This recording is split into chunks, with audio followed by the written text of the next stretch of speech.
Hope everyone's doing okay, and an equally warm welcome to our July webinar for NEED, the Network for Environmental Educators in Devon.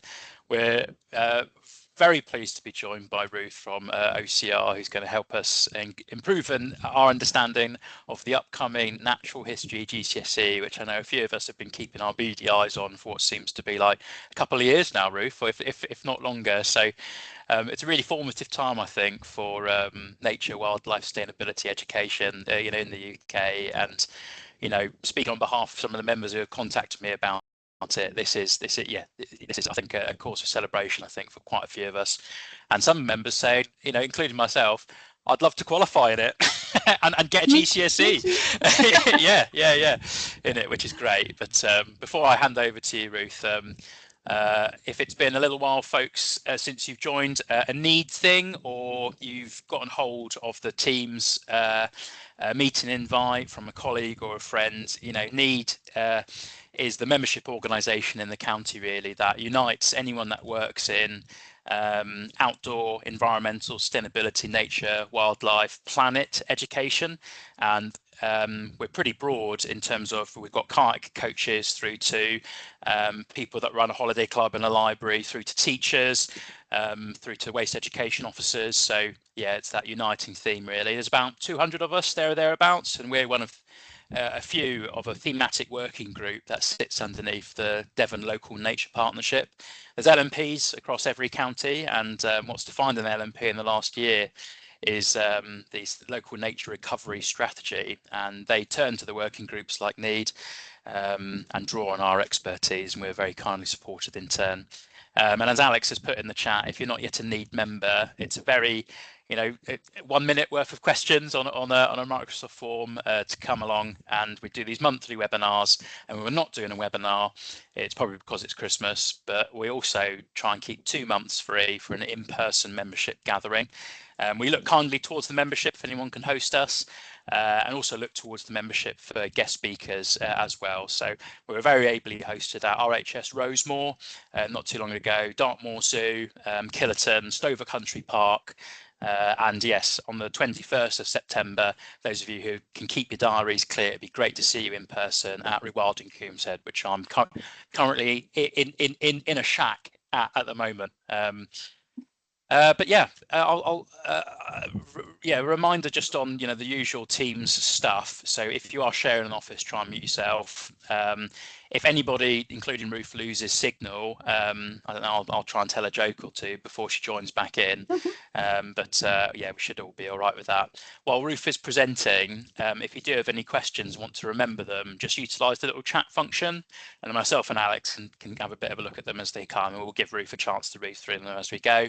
The plan isn't to break into breakout rooms at the end of this one, so there's no sort of like working workshop, so more of just an open Q&A, and we'll just use that little yellow hand feature just to bring people in and give Ruth a chance to answer the questions in kind. But we've planned, like I say, about an hour for this, so we'll see how we go.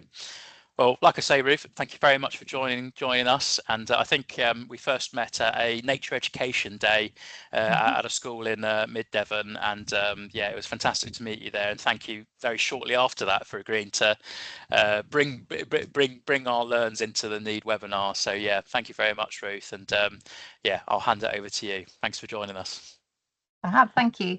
Thank you very much. And yeah, thanks for such a lovely welcome and for inviting me here today to be able to talk about the Natural History GCSE.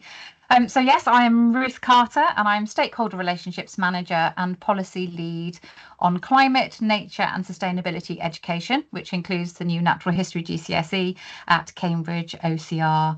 So for those that don't know who Cambridge OCR are, we're an awarding organisation who offer a broad range of general and vocational qualifications. So that includes GCSEs, A-levels, Cambridge Nationals, Cambridge Advanced Nationals.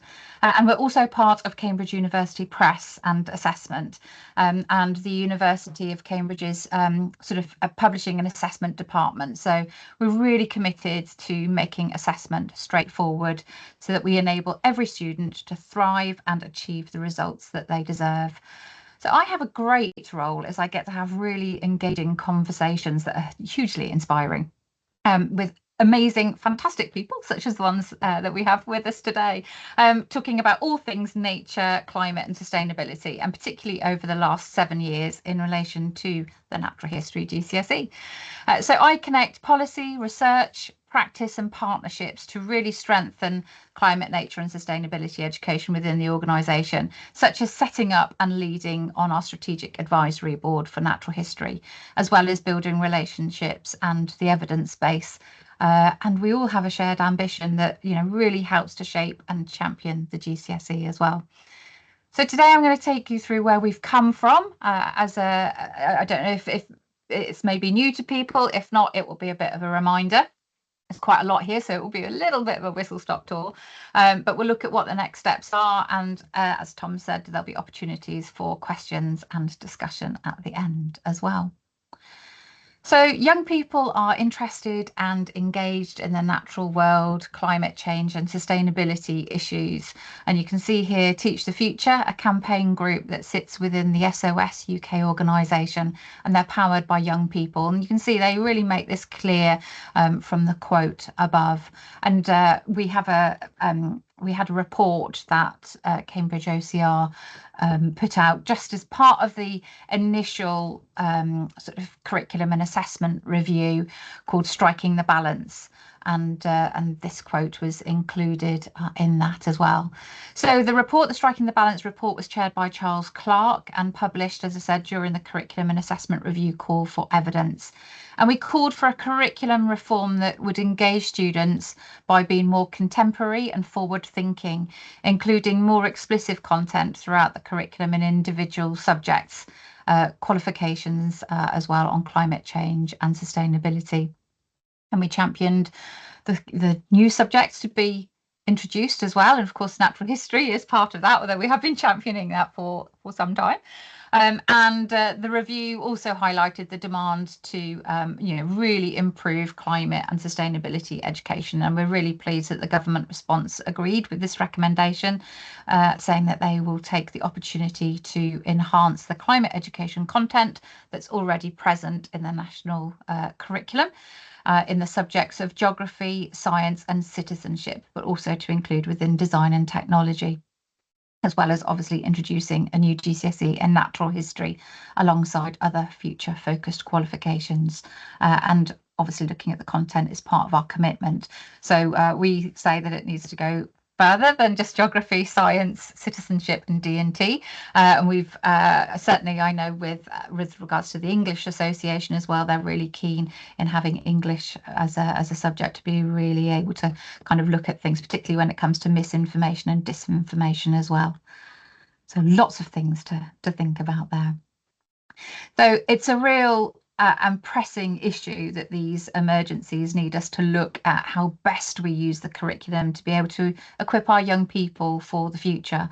But it isn't just about needing to give them the tools to be able to create solutions to the challenges that we face, but also the enthusiasm and the positivity to tackle the challenge in order to foresee a nature positive future. So for any curriculum change that looks at sustainability and climate change, it's really crucial that we're able to frame things in a positive way. I've had too many conversations with my own children where they feel a palpable sense of doom when they consider about what they've learnt about climate change within, so say, their geography lessons.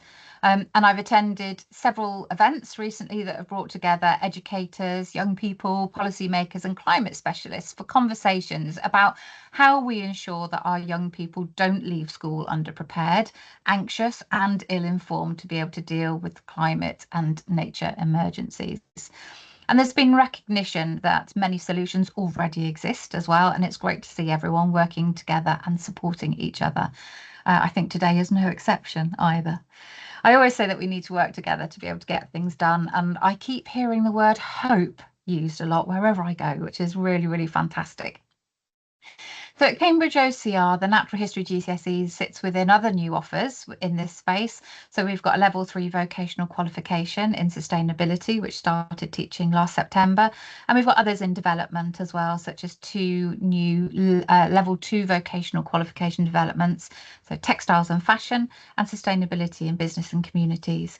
Although I will say that those are currently on pause because although both qualifications are developed and complete, we're still waiting for a window to be able to submit them to Ofqual.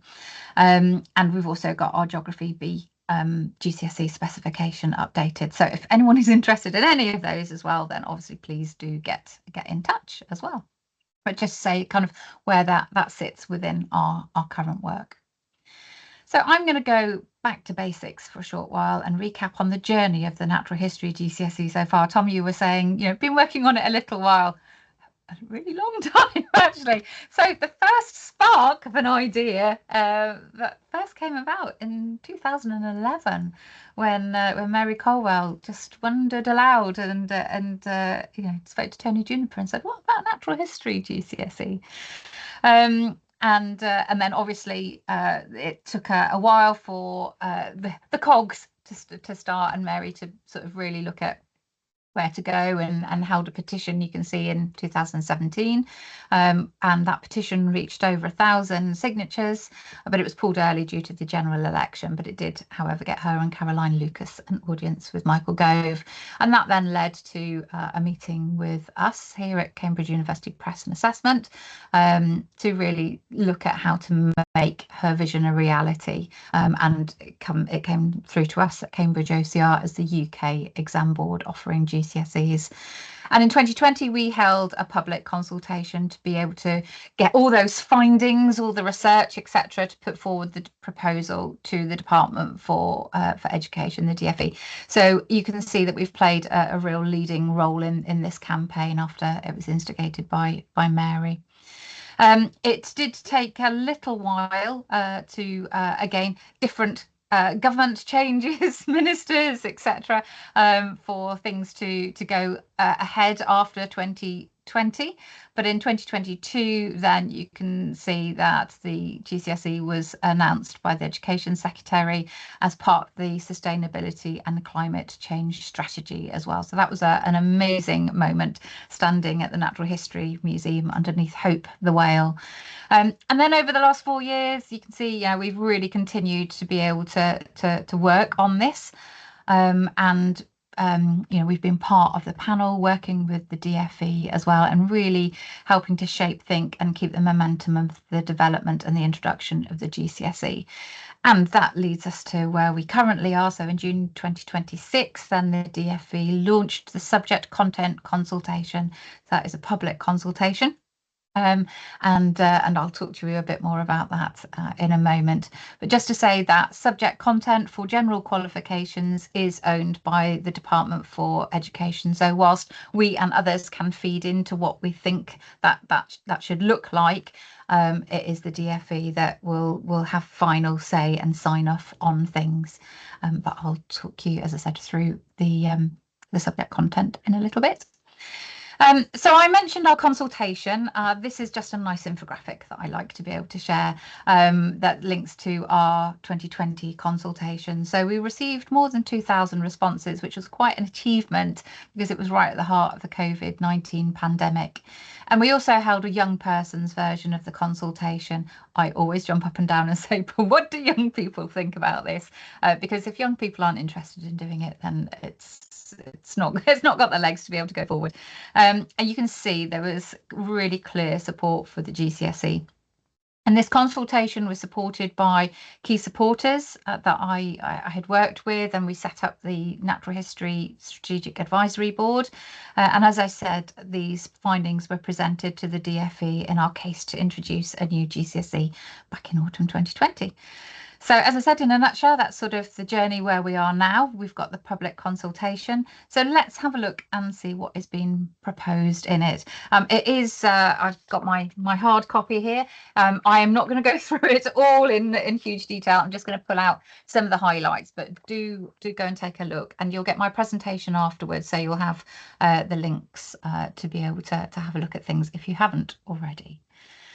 So the GCSE subject content sets out the knowledge, the understanding and skills that are common to all GCSE specifications to a given subject.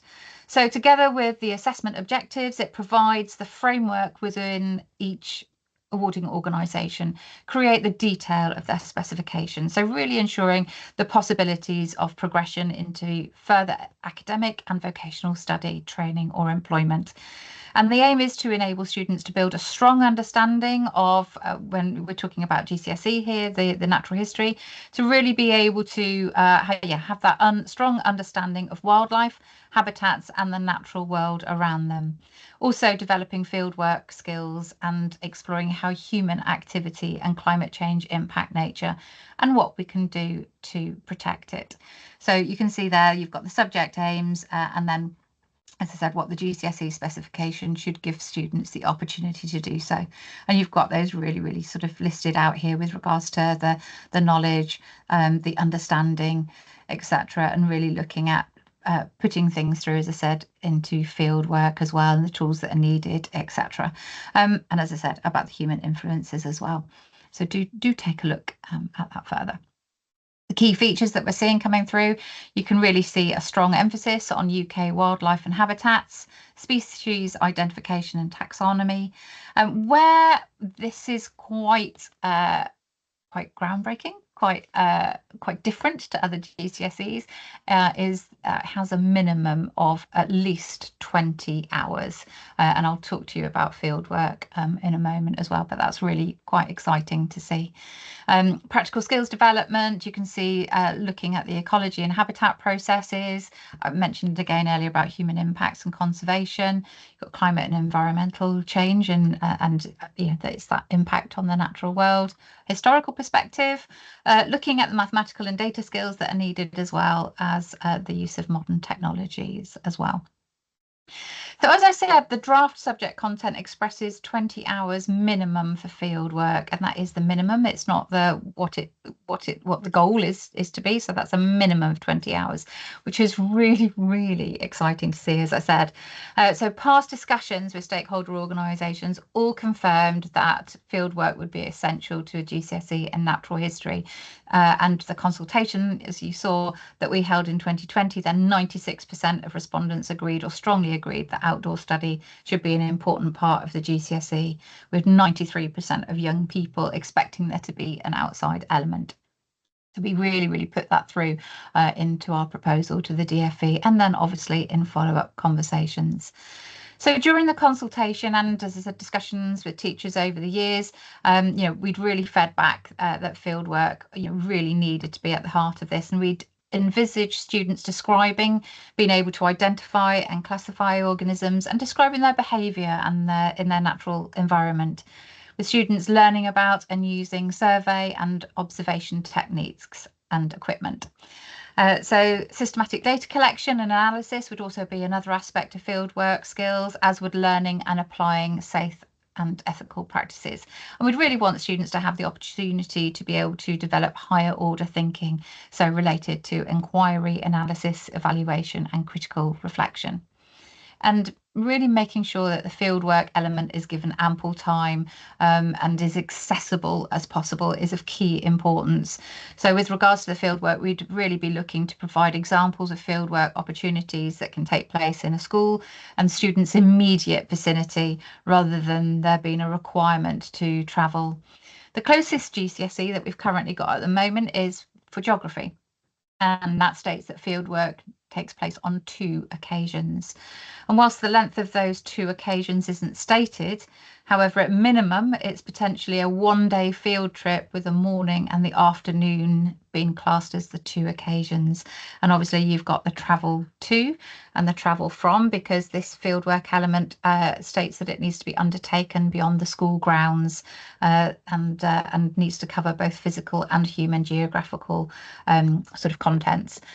So you can really see how the natural history GCSE, what is being proposed, is really, really quite different. And as I said, I'm really excited about it. So from the start, we've championed that this qualification needs to be accessible and inclusive for all. If anyone has spoken to me before, you know that I absolutely stand on my soapbox about this. We've always had in mind young people living in urban areas and going to schools without an outdoor space. And that's really what Mary Colwell had right at the heart of her concept as well, seeing inner city children going past her door. And we've really advocated, as I said, for a qualification that works for all students and on their doorstep. So absolutely, as I said, it doesn't matter where you live and where you go to school, you can access this. You can get out into nature. It's really important that our young people connect with nature that is around them and not somewhere that they have to go and visit. And I mentioned hope earlier on. So this is the most encouraging theme that I'm really hearing recently, as I said. So conversations at London Climate Action Week. I also was fortunate enough to be able to speak at the Morecambe Bay curriculum conference as well. And this is just the theme that I'm hearing coming through everywhere. There's a genuine optimism for the future and the part that the natural history GCSE can play. So our hope is for the GCSE to be able to enable young people to be able to engage with the natural world around them, as I said, to have an honest understanding of the environmental challenges with a positive learning journey that supports and equips them to be able to develop future-ready skills alongside confidence and agency. There's a blog there as well that I've written recently, if anyone's interested in having a look at that. So it really brings through the sort of the place, the purpose, and the hope there as well. If you want to read that later, little plug there. We can't do this by ourselves. We all have to be able to work together. So you can see here some of the stakeholders that we're working with. And I say some of them. I have a nice problem in the fact that I can't fit everyone onto one slide. So I have to go to another slide. In fact, I think I've probably added a few more recently since I took the screenshot as well. But you can see some of the ways in which we engage with stakeholders as well. And if you don't see your organisation here and you'd like to be a key supporter, then again, please do get in touch with me. But you can see some of these ways here. So conversations, and obviously it's those introductions as well. That's one of the great things that I love about having conversations and networking with people is, and as I said, we can't do things by ourselves. So if I'm speaking to a stakeholder, but I know that what they're doing would be really relevant to another, I will always try and foster an introduction if people don't know each other already, because those connections I just think are so important. We've got an online panel as well, if anyone is interested in joining that as well. We call it the Recollective. That's the platform that hosts it as well, but that's just an online platform, predominantly teachers, but we do have other organisations as well, particularly those that are focused on educating. And we just pop questions in there from time to time, just being able to kind of do a quick, what do you think about this? Or if it's schools, would you be interested in teaching this? What do you need? Those sort of things as well. We've got a subject forum as well, which meets twice a year as well, mainly online now, and it's quite a huge forum now. But it's always really good to be able to again disseminate some information, get key speakers as well. And I mentioned earlier on as well the Natural History GCSE Strategic Advisory Boards. I set that up in May 2020. I can't believe where the time has gone. But this is a board of just amazing people that really do look to advise us in how we can continue and really have an impact with the GCSE. And events and conferences such as today, and we have newsletters as well, and our newsletters often feature viewpoint articles by stakeholders as well and organisations. So if you would be interested in writing a newsletter, which it's about why the GCSE is important, but equally really showcases what you're doing and how it would link to the GCSE, then again, let me know. So we're still waiting for confirmation for First Teach. So whilst we've got the subject content out there, we don't know when it's going to be first taught. And in our consultation response, we are also going to be calling for that to be decided and announced as soon as possible. But here we've got, this is the implementation timelines for the GCSE reforms that came out of the curriculum and assessment review. And this is obviously what we've got at the moment. I can't say due to the new Prime Minister that this may change. I don't know, but this is what we're working with at the moment. But you can see if the DfE bring it in line with phase 1 as outlined in this government response to the curriculum and assessment review, then First Teach would be 2029 at the earliest. But it may sit outside of the reform timescale, which could mean that it's brought earlier. And as I said, now we've got a new Prime Minister and Cabinet, so new Education Secretary. So all exciting, but we'll see where things sit going forward. So this is our timeline. We've got this on our website, on our HubSpot page, and you, as I said, you'll have the links to all of this going forward as well.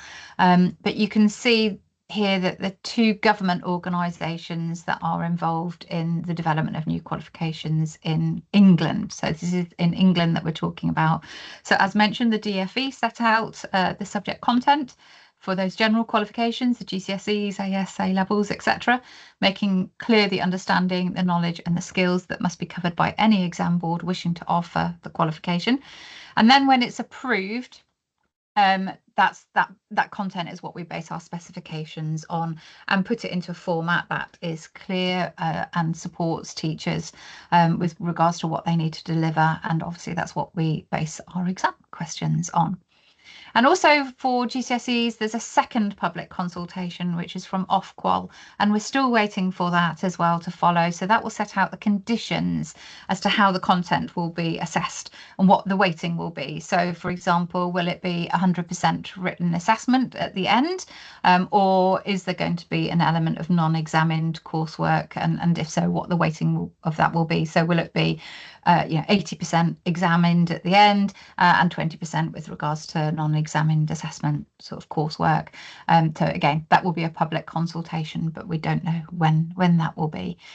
And then Ofqual will then continue to regulate all qualifications during the life of the qualification, all that delivery side of things.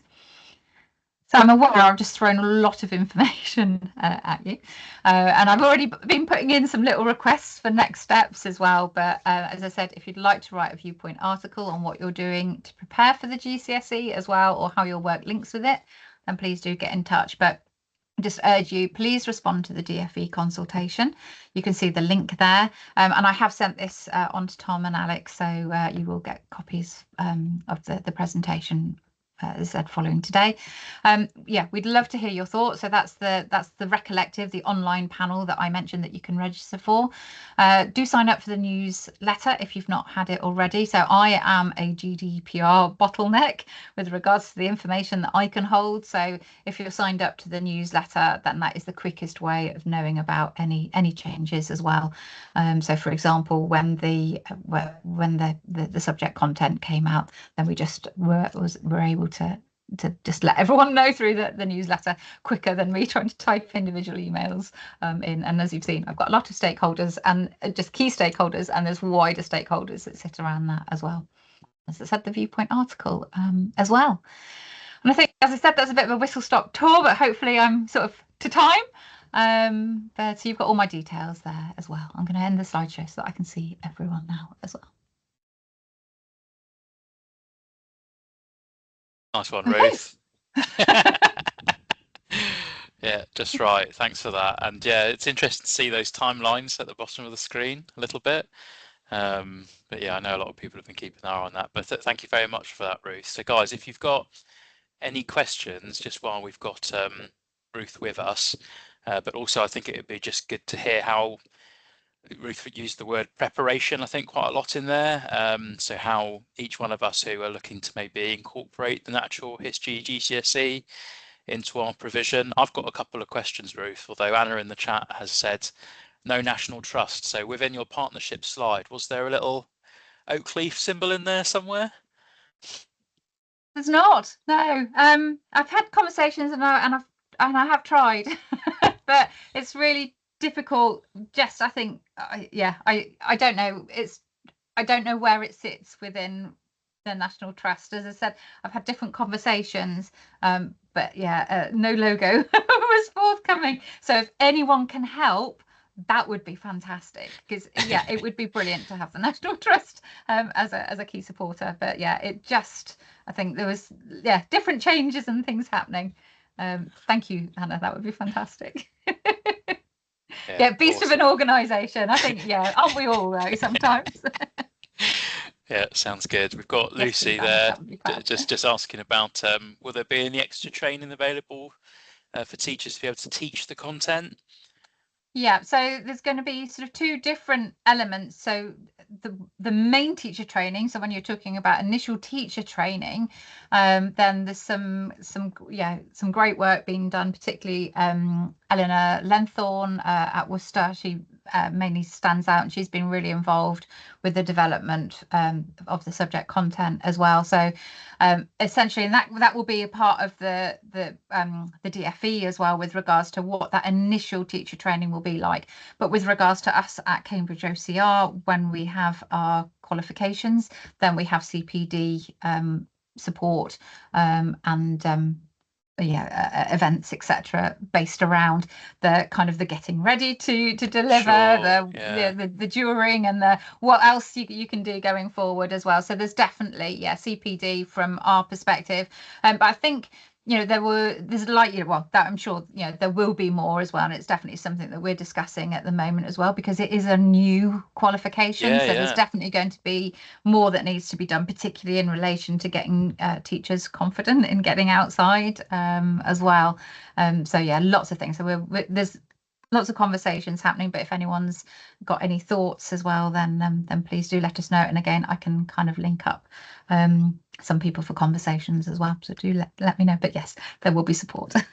Good stuff. Well, Ruth, don't make it too perfect, because if it's that's when a teacher turns to a need member, if there's something that they need a bit of help or collaboration with. So yeah, leave a little gap that we can do, Ruth. That would be great. And I think and again, it's that if it's going to be on your doorstep, then it's looking at what is in particular areas as well. So I think that's where there's going to be some fantastic work. I speak to lots of different organisations, different hub areas all over the country, which is really exciting.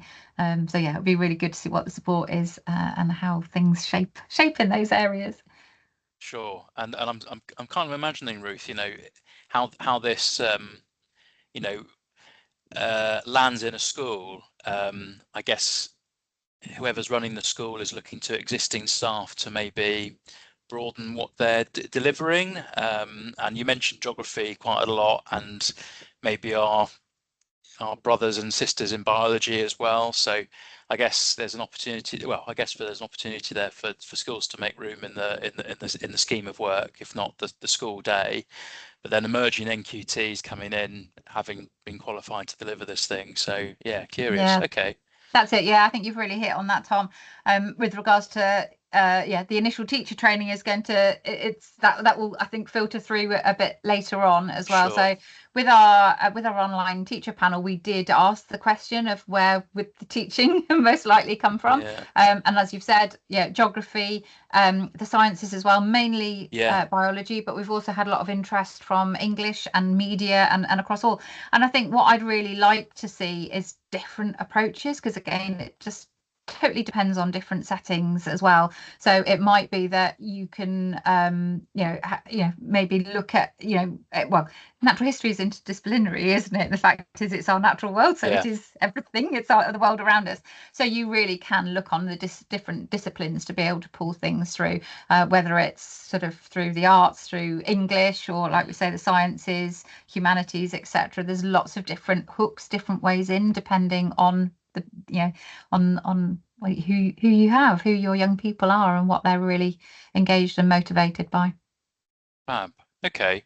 Well, we've got Rich has put a question in, and guys, you're more than welcome also to just sort of do the little yellow hand button if you do have anything. But Rich works for a really small project that you might not have heard about. It's the National not at Education all. He's barely brought it up over the last few months, but can a specification name particular tools, programs, or organisations? So iNaturalist being a resource that might be named within the specification to guide, tools for learning. Or what's your take on that, Ruth? I'm not so involved with sort of the development of the specification as such at the moment. I think there might be some, but again, it might be because it's not an exhaustive list, is it? It's just like it's huge. So I think there might be some that are pulled out. I think the difficulty is when you do put things in, you've got to keep things updated as well. So it might. Okay. This is terrible. I'm kind of saying it might be a little bit of a mixture of the two. It's not helping really, is it? Fair enough. Would it be useful, Ruth, within the public consultation bit, if NEED members did feel propelled to fill it in, is to recommend some of these sort of learning resources and sort of advocate for iNaturalist or Digimaps or whatever? Yeah, okay. Yeah, absolutely, and ping them my way as well, because it'd be really useful for us to check whether we've we've missed anything out when we're looking at thinking as well. But again, it depends on it's trying to make sure that everything is as accessible as possible as well. So I've had again over the years people say, but every child has got a mobile phone, so they'll be able to use an app. It's like, not every child has got a mobile phone, and some schools have got tablets that their children use and others haven't. So again, it's just really being able to, so I don't think we can stipulate that something should be used, but we can give examples, etc. Fair enough. Okay, yeah, it's a very fair response, Ruth, I think, at this stage. So we've got Bella, thank you for the talk. Do you know whether temperate rainforests are included under the range of habitats found in the UK AIM? And if not, is there an opportunity to get them in there? Yeah, so we're blessed in the UK, aren't we? Sort of us in Japan with these wonderful temperate rainforests, and particularly in the southwest.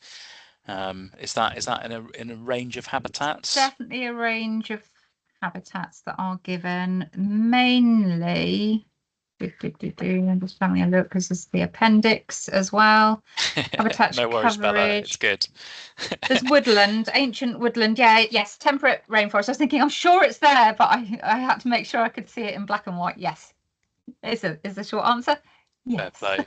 Thanks for looking through. Have a look, Appendix 3, habitat coverage requirements, page 15. Go ahead, Bella. Did you have something there? No, just wanted to say thanks. That's great to know. That's all right. I was trying to look at the question and have a quick look through as well. Yeah. Hi, Steve. You okay? Oh, just on the mic.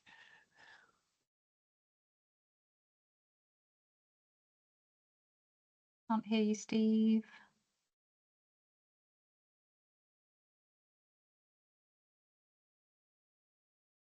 Got it. Typically, the best bit of the recording is when you couldn't hear me. I know. Good afternoon, Tom. Thank you, and indeed, thank you, Ruth. And just blown away with this. It's the first sort of interaction I've had about this, and I set up Society a few years ago, and it's working in primary schools. And I'll tell you a bit more about that. But fundamentally, we are sort of championing putting microforests into primary schools and supporting it with a series of children's books that I've written. So in a follow-up to what Bella has asked, I'd like to know whether the Miyawaki planting methodology is going to be considered. But actually, that leads on to perhaps a more pertinent sort of thought, which is we're currently negotiating with about a partnership and getting some really super tech involved with our process.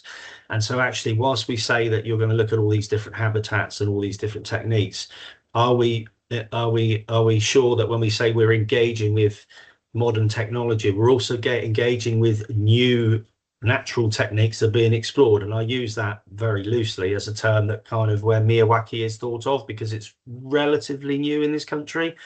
Biochar would be another thing that seems to have surfaced certainly in my career over the last 5 or 10 years, whereas of course it's been around for years. But I guess what we're saying is it would be a shame to be too prescriptive, Yeah. and that we don't acknowledge that things are changing and this continuous learning. And whilst microforests at the moment seem to be, well, we're getting an awful lot of traction and a lot of interest from DEFRA from a support point of view, which is great.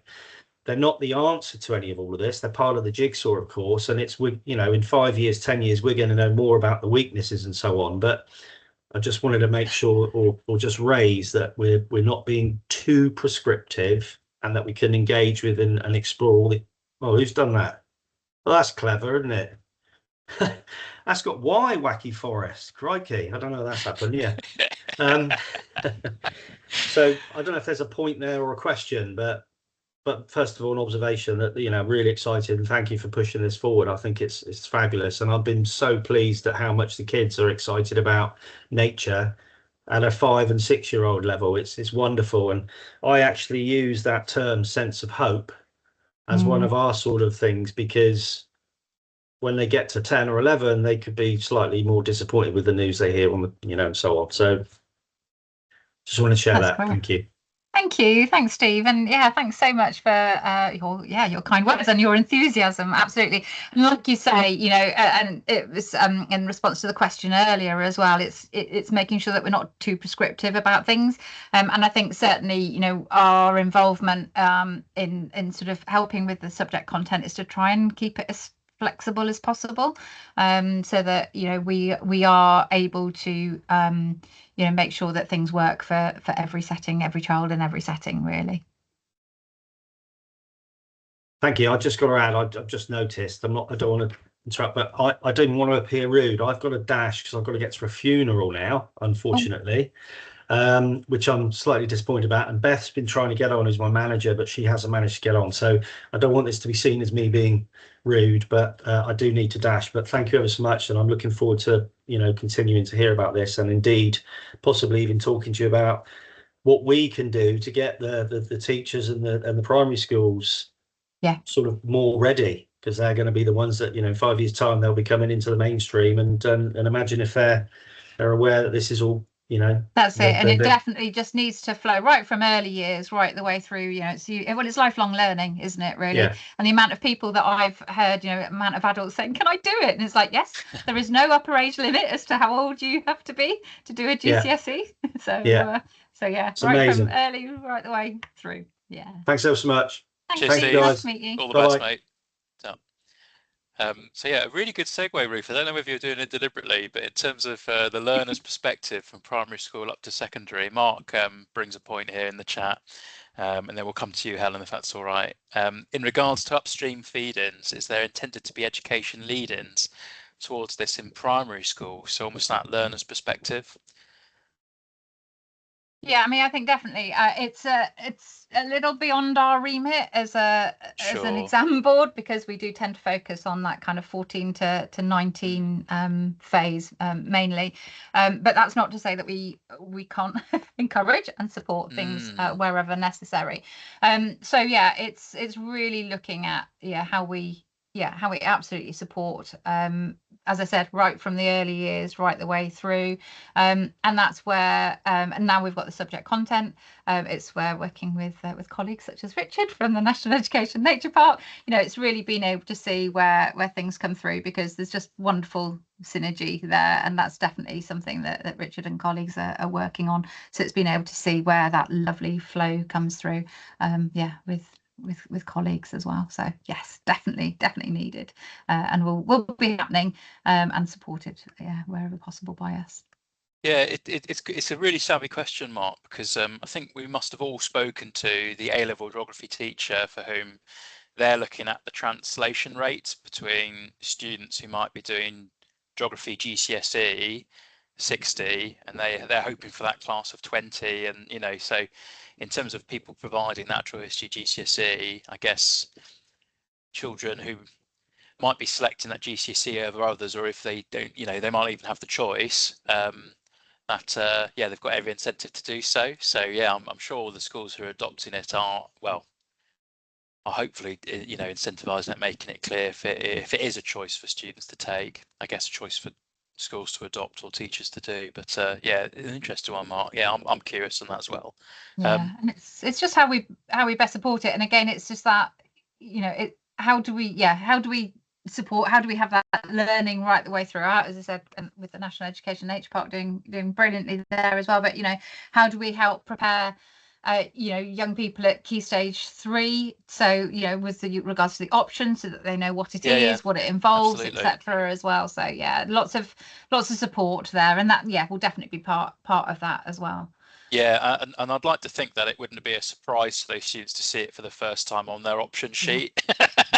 Going, oh crumbs, it's either this or double maths for 2 years, you know. Anyway, I know which I'd take. Yeah, right. Okay, sorry, mathematicians. Okay, Helen, take it away. All important, but perhaps not one of my strong points. Hi Ruth, thank you ever so much for the talk. It's really, really super interesting. If I was still secondary science teaching, I would definitely be pushing to teach this. So I used to be a secondary science teacher. I left teaching a few years ago. When I was teaching, I used to deliver the A-level environmental science. Absolutely loved it. So loads of kind of overlap, or kind of that lead in as well for, like, if they want to go higher. My question is really about uptake. Just from my experience in secondary teaching, curriculums were being reduced when I left a few years ago, rather than being expanded from a financial point of view. So we saw it quite often that instead of offering the separate sciences, everywhere was moving, well, not everywhere, but many schools were opting to do combined science, so the double award rather than triple, and things like that. And so I really see the value in this. I would definitely be pushing it from a teacher's point of view, but I'm interested to find out what the sort of uptake is that you're expecting, and how that can be facilitated for those teachers that, like myself, who would have been going, please, could I teach this? This is like right up my street. Getting like leadership and the financial side of things all lined up as that being one of the curriculum choices that is given to children. Because if it's an optional subject, what is there to encourage and support schools to put this into place, especially if there's a financial cost for doing that? So I'm just interested kind of like what that support might look like, so that we can try and maximize this as much as we can, but also if there's any ideas on what that uptake might be, or what you're kind of aiming for. Lots of thoughts there. Well, what we're aiming for is that every child does it at GCSE. That's the dream. It's so important. But no, we know that yeah, some schools will also maybe just hold fire. They might go, well, this sounds really good, but actually we're going to see what other people think about it. But yeah, we don't know what the uptake will be until actually people start doing it. But I mentioned our online panel. We did put a survey out to people recently, and we had a really positive response there, which is really, really brilliant. And obviously, you know, I speak to lots of schools that are keen to do it, but like you say, Helen, we need to be able to make sure that there is that support, that people, you know what it is, why it is important to be able to do it. The other thing that we're going to be putting in our consultation is about where it will sit, because again, we don't know whether it's going to be in the sciences, humanities. This is the thing I said, it could actually go anywhere. So we have asked for that to be confirmed as soon as possible. So again, that can also help with the timetabling and rearranging of things. So I'm afraid I haven't got concrete answers for you there, but it's definitely all things that we're thinking about. It's interesting. I'm watching with interest, and sort of hoping that it'll have a really good uptake, because I think it would be so valuable. But I think the support and the training for teachers is really fundamental, because I mean, I used to run overseas expeditions for my students, and lots of other members of staff would be like, why are you doing that? That's so much work, or like, oh, I wouldn't be confident to do that, and things like that. So it's people having the confidence to do those kind of outdoor skills and things as well. So I think like linking that into like ITT programs and like CPD, super important. Yeah, definitely. It's the confidence, but just as I said, just making sure that people know how important it is and why it has been introduced. I know, Lucy, you've put about linking to careers and green skills. Absolutely. And you've also got the links to health and well-being as well. You know, you've got some really great elements that you can really help push and promote as well. It's just, well, we all know, we're all converted, aren't we? We know why it's so important. But yeah, anything you can do to be able to spread the word, if you have got links with schools, that would be great. And Helen, I've had some people say to me, you know, that have come out of teaching, oh, this is tempting me to go back in again. And I'm like, that's saying something, isn't it? Yeah, to get people back into the classroom who have since left the classroom. Yeah, that's quite a hook.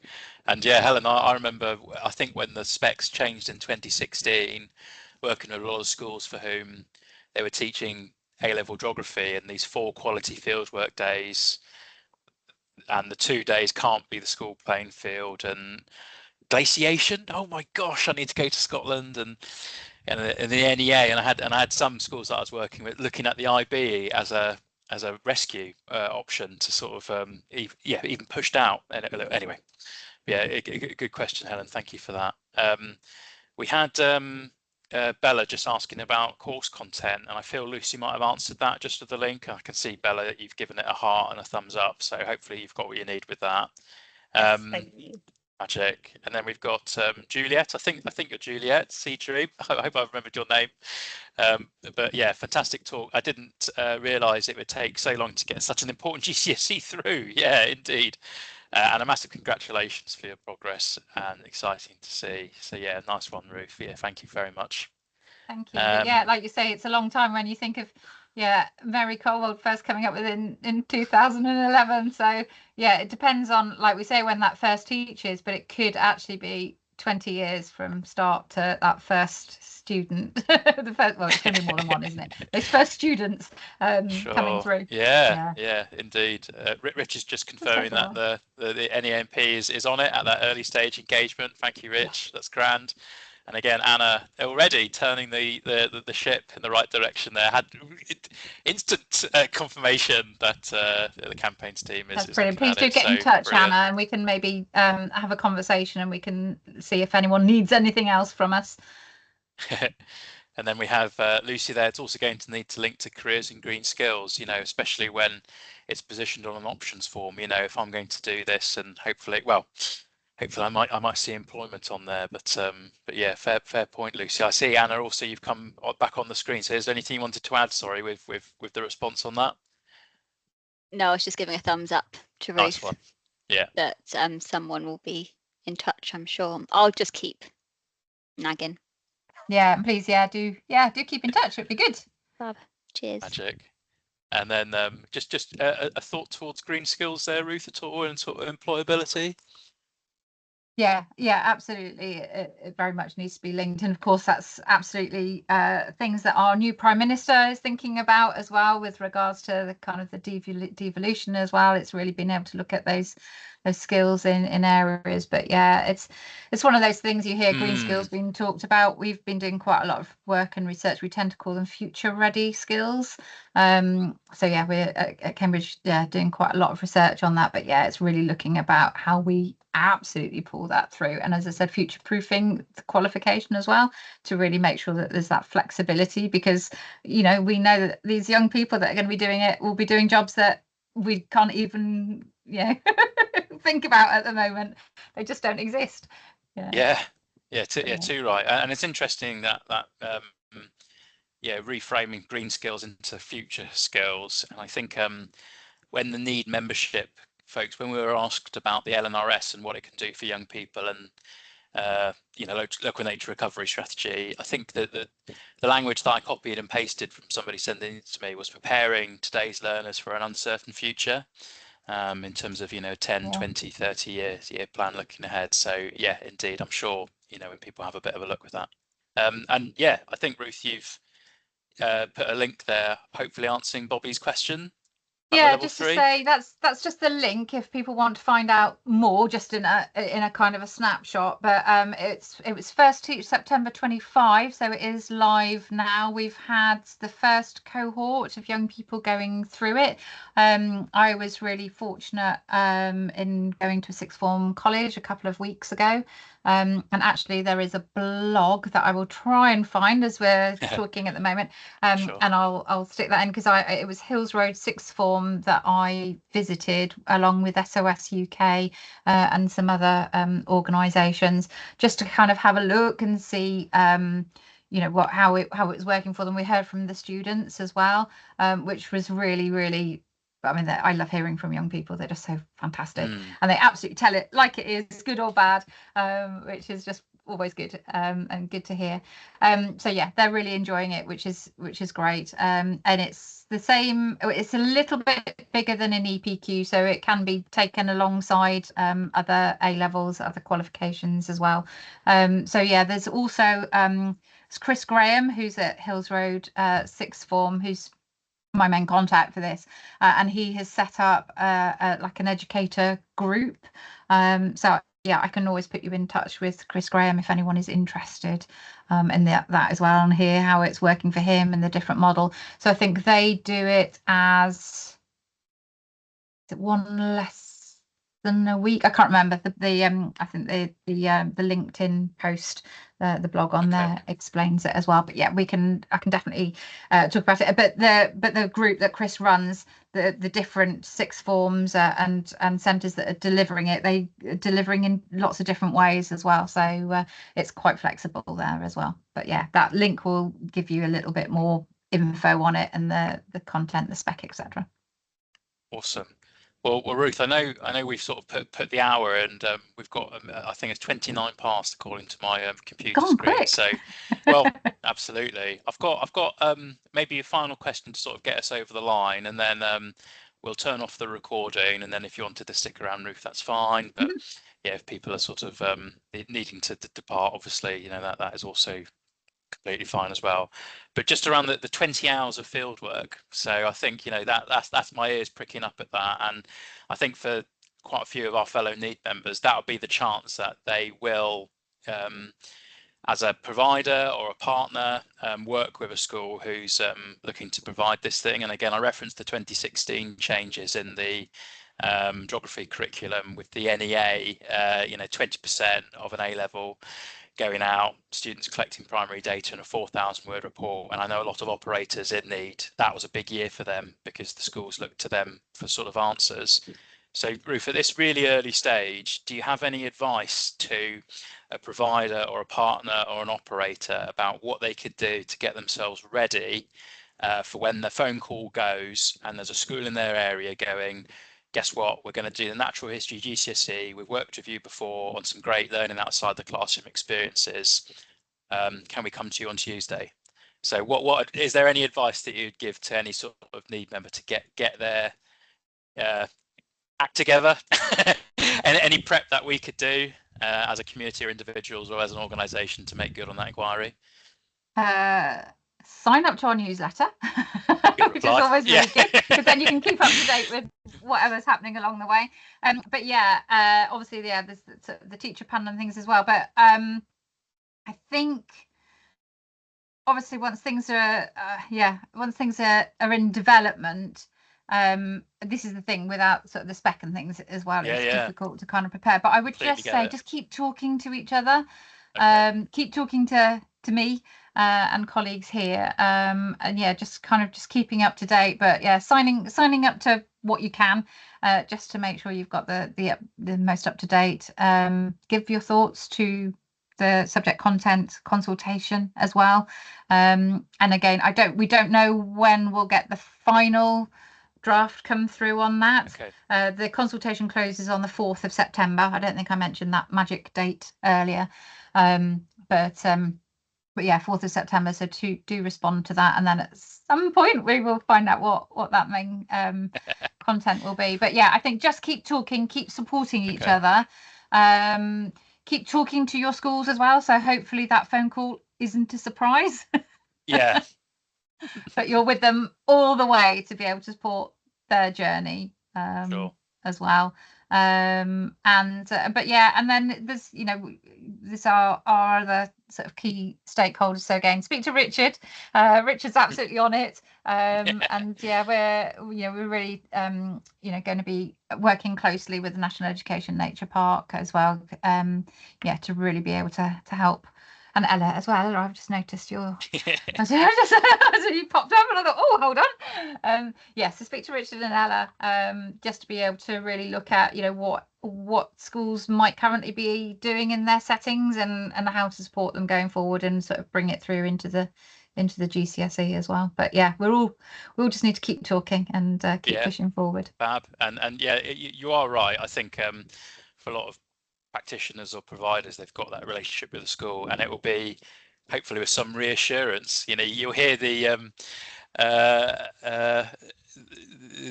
reassurance in their voice, I'm sure, folks, when they ring you up going, God, we'd love to do this, and Mark, we're going to bring some students to you in the woods and do what you've always been doing, because it's perfect. And yeah, that will help them with their natural history GCSE. And yeah, nice one, Libby. I know your heroes that go out in across North Devon onto the beaches and the dunes and things. Yeah, I'm sure you'll be setting them up for success as well to participate in the GCSE. Fantastic. Just one final little question, and it's just my failing to take notes, I think, Ruth, on this, because I suspect you've already answered it. Just around how it's assessed. And if it isn't clear at the moment, that's fine. But in terms of a 6 marker, do the label of longshore drift, is it an exam assessment for the natural GCSE, or is it a little bit of field work and then they need to do a report that might contribute towards an overall grade? How do you sort of see it sort of landing? That's the bit we don't know yet, because that's the second consultation. So that will be an off-qual consultation that will be about how is it going to be assessed? Is it going to be, as most are now at the moment, 100% assessed all at the end? So whilst you've got fantastic work happening, it's in the exam that they'll talk about the fantastic work that they've done, or will it be a particular weighting? So I think I gave an example of sort of 80% exam and 20% coursework, or whatever. So again, that will be a public consultation. We don't know when, but it will be a public consultation. So please do respond to that, because if you don't want it 100%, it depends what it suggests. I don't know. So if it did suggest 100% examined, you will need to respond to why you don't want it to be 100% examined, or the other way around, if it's 70% examined, 30% not, or whatever. So yeah, there will be opportunity to be able to shape that as well. But yeah, we just don't know at the moment. And then once you know the weightings, that's when we would then work out, how many papers that might be, how many questions, what the marks might be, etc. So that is all to come. Fine. Okay, fantastic. Well, yeah, a bit of a dry question to end on, Ruth. I thank you for indulging that. Our mind going to an exam about how we can help students perform well in the natural history GCSE. But fantastic. Well, folks, I'm sort of looking through the chat. If I've overlooked a question, do feel free to sort of retype it or butt in before we go, but just in case there isn't any more. I've just put a link to our hub, what I call our hub page there, and it's the one-stop shop. So the link to the newsletter can be found there, the link to the consultation can be found there, all the kind of the back story, etc., can be found. There's some interviews, there's all our viewpoint articles, you can see the stakeholders there as well. So have an explore around that area, and you can join the online panel there as well. So yeah, have a good explore, but everything can be gathered from that link there as well. And I think, I've put everything on the presentation, but let me just stick my email in the chat as well. So if anyone does want to get in touch, then please do. Brilliant.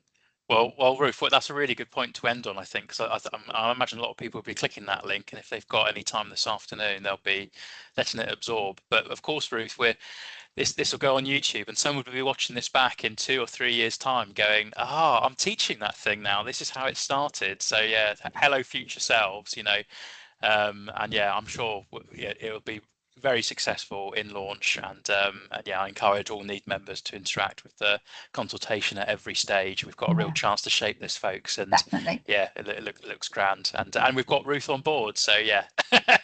Yeah, fantastic stuff. Well, absolutely. Guys, just keep talking. You got it. Yeah, it's something that we're all very good at, and I've perfected over the years as well, Ruth. So yeah, chatting away. But yeah, folks, on behalf of Need, thank you very much, Ruth, for joining us this afternoon and preparing the presentation, and for answering so many of our questions, and for supporting us as membership get ready and interpret it in the best way. So we'll stop the recording now, but thank you very much, Ruth, for that, and cheers, folks, for joining us this afternoon, and for supplying those questions as well, and joining us and getting excited for it. So yeah, happy days. Alex, do you mind stopping the recording?